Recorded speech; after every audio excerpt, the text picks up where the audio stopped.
इस वक्त सलीम सीधा मौजूद है। सलीम जी, कैसे देख रहे हैं ये जो आतंकवादियों ने किया, वहां पर जो सैलानी घूमने गए थे उनको किस तरीके से बर्बरता से उनके संग ये इस कांड को किया, गोलियों से उनको भूत दिया, क्या कहेंगे? देखिए, ये अगर हम अपने नजरिए से बोल लेंगे तो ये गलत हुआ है, ये आतंकवादी हमला है, ये मानवता के खिलाफ है। लेकिन अगर आप इसको इस्लाम के नजरिए से देखेंगे तो ये पुण्य का काम किया है उन्होंने, ये सवाब का काम किया है उन्होंने। ये कुरान के स्क्रिप्चर सूरह तौबा की जो 5 आयत है उसके अंदर सेम टू सेम यही प्रक्रिया लिखी है कि काफिरों को जहां पाओ वहां देखो, उनको मारो, घात लगा करके उनको मारो। इन्होंने भी तो वही किया, घात लगा के मारा, बाकायदा उसकी रेकी हुई है।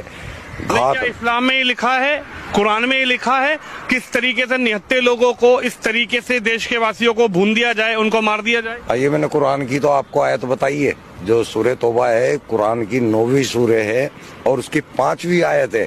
वहां पे ये लिखा हुआ है, सेम इसी तरह बर्बर तरीके से मारने का लिखा हुआ है।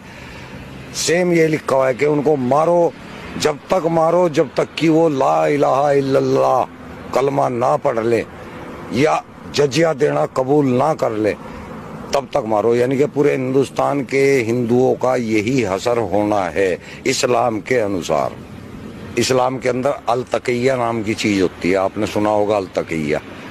अल तकिया वो चीज है जब इस्लाम के अंदर हमें कोई ऐसा काम करना होता है जो कि सामने लोगों को नाजायज दिख रहा है, तो आपको वहां लोगों को तो नाजायज बताना है, लेकिन काम वो सवाब का करना है आपको। इसको बोला जाता है अल तकिया। तो ये अल तकिया करते हैं, जो कहते हैं ना हिंदू मुस्लिम भाईचारा, ये अल तकिया है, ये कुरान के अंदर है, हदीसों के अंदर है। मुसलमानों को तो, मैं इंडिया के मुसलमानों की बात कर रहा, बाहर के नहीं। मुसलमान इंडिया का जो है वो अनपढ़ है, उसको कुरान के बारे में कोई नॉलेज नहीं है। इसलिए अगर वो भाईचारे की बात कर रहा है तो वो ठीक कर रहा है, लेकिन वो इस्लाम के अनुसार गलत कर रहा है। इस्लाम के अंदर कोई भाईचारा इस टाइप का नहीं है। इस्लाम के अंदर केवल मुस्लिम मुस्लिम भाईचारा है, हिंदू मुस्लिम भाईचारा कोई नहीं है। आप पढ़ के देखें या किसी आलिम से बात करके देखें। अब मैं भी आलिम ही हूँ, मैं आपको बता रहा हूँ।